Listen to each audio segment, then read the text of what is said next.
Hello students, welcome to this concluding class on module 3 on economics, management and economics, that is 18 ME 51.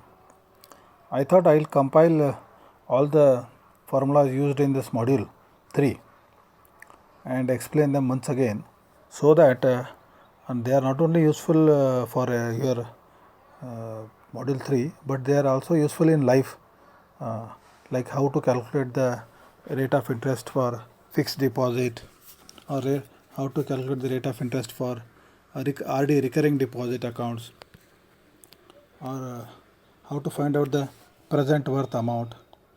These are important from real life applications also, and also in the next module what we are discussing, module 4, there these formulas will once again be used. Okay, so these are the formulas. Only 5 formulas are there, so not a big deal. Let us see the 5 formulas, and that too 3 formulas are for only 3 formulas are for from examination point of view, because simple interest and all they don't ask in exam. So only on compound interest there are 3 formulas we will see, but anyway we will look into all the 5 formulas. Like first one is simple interest. F is equal to P in bracket 1 plus I into N. Here F is the future amount, P is the principal amount, I is the interest rate. Interest rate you should always remember, if it is 8%, you have to write 8 divided by 100, that is 0.08. If it is 10%, you can simply write 0.1. Into N. N is the number of interest periods, okay, whatever it is. And here one more thing is there. In the simple interest, it can be calculated on a daily basis, on a monthly basis, quarterly basis, half yearly basis, or even annual basis. Okay, so the effective interest rate formula, it becomes I effective. Interest rate effective is equal to, if EFF is effective, is equal to 1 plus I divided by M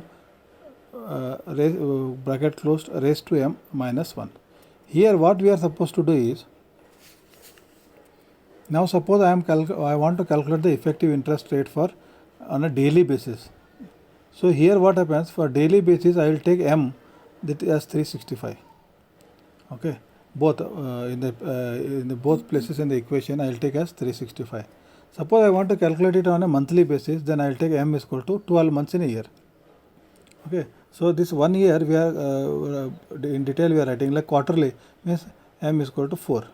Semi-annually M is equal to 2, and annually M is equal to 1.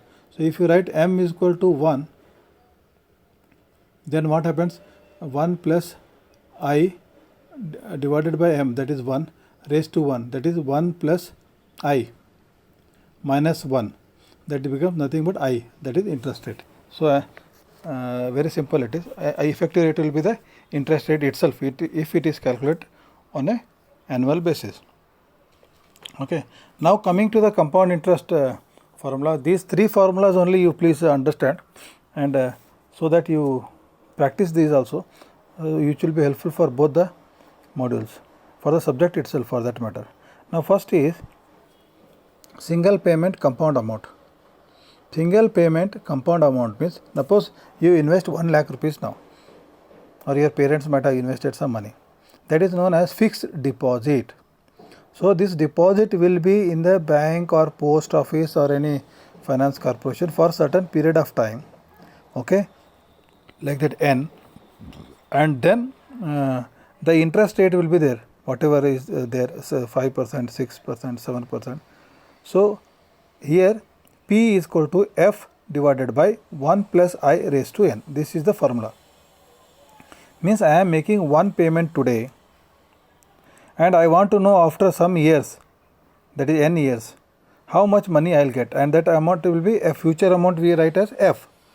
So P is equal to F divided by 1 plus I raised to N. This is the single payment compound amount. So here what happens, the same formula is there, F is equal to P in bracket 1 plus I raised to N. So this is single payment compound amount, means what the future amount F is equal to P, the present amount, in bracket 1 plus I interest rate bracket close raised to N. The same, now suppose I invest 1 lakh rupees and after 10 years it becomes 10 lakh, 2 lakh rupees. Okay, take a case, I invest 1 lakh rupees today at an interest rate I, and after 10 years it becomes 2 lakhs. So the 1 lakh what I invested is P, and the 2 lakh what I get is F, and the interest is N, I only, and N is the 10 years. Now the reverse also is correct. Reverse is the P, present amount. Suppose I want 1 lakh rupees now. I want 1 lakh rupees now. So the 10 lakh what I am going to get, 2 lakh what I am going to get after 10 years is equal to 1 lakh today. Correct?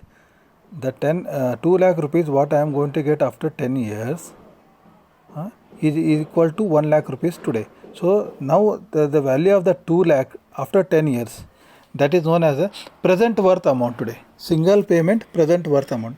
I am getting it in one today only. I am getting in one payment, that is single payment, and the future amount whatever is there F 2 lakhs. So today it is worth 1 lakh rupees.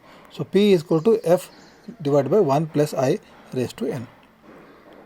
This we will use for calculating the salvage value. Suppose like example, you take a truck, use it for 15 years and then sell, and when you sell that truck, suppose you get 5 lakh rupees after selling the truck after 15 years. So what is the value of that 5 lakh rupees today?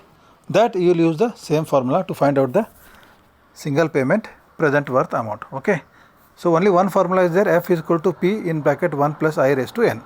So either you calculate F or you calculate P here, no issues. And if you are calculating P, it becomes present worth amount, and both of these are single payment. Now there is one more account called as recurring deposit account. I think you might have seen in post office and banks, there is a recurring deposit account where like every month when we get some salary, say I deposit 1000 rupees there, say for 10 years. So every year month I deposit 1000 rupees for 10 years. So what is this is the I am going to pay series amount. The amount is equal 1000 rupees. Okay, the amount is equal, but it is a series amount. So equal amount, series, compound amount. Compound means after the 10 years whatever I am investing, what will be the amount I am going to get. That formula, only simple formula is F is equal to A in bracket 1 plus I raised to N minus 1 divided by I. And please remember, in these formulas whatever we are using, wherever I am using 1 plus I, the bracket completed, it is raised to N only. It is raised to N. So wherever you write 1 plus I, it is raised to N. So now for recurring deposit, like suppose 1000 rupees I am putting A, that A is the equal amount to be deposited. Okay, so A I am depositing 1000 rupees in bracket 1 plus I, interest rate suppose 8%, 0.08 raised to N. Okay, N is the number of years, minus 1 divided by I. Again the interest rate is 0.08. So this will give the, means if I invest 1000 rupees, for example I am telling, if I invest 1000 rupees every month for over so many years, then this is the amount I am going to get. Now the other way also is possible. Okay, so the other way amount this is, suppose I invest whatever that amount I am going to get after some period N. Okay, so from that how much I can get, like this is something like your pension fund, you know, pension fund is there. Pension fund, there will be some LIC, annuity fund, pension funds are there where the money is kept. So because that money is kept, every month they will give some pension for some n number of years. So this will be useful for calculating that. Okay, to calculating what is the amount you are going to get every month as a pension, that is equal amount, that is A, equal payment series sinking fund. Okay, and the last one I want to discuss is equal payment series present worth amount. Equal payment series present worth amount is P is equal to A in bracket 1 plus I raised to N minus 1 divided by I in bracket 1 plus I raised to n. Okay, so either if you want to calculate the present worth, you will use this formula, or if you want to find out the capital recovery, means what will be the series month money amount going to get, then you will find out A. The same equation is rearranged. Either I am finding P, present amount, or the A means the equal amount what I am going to get.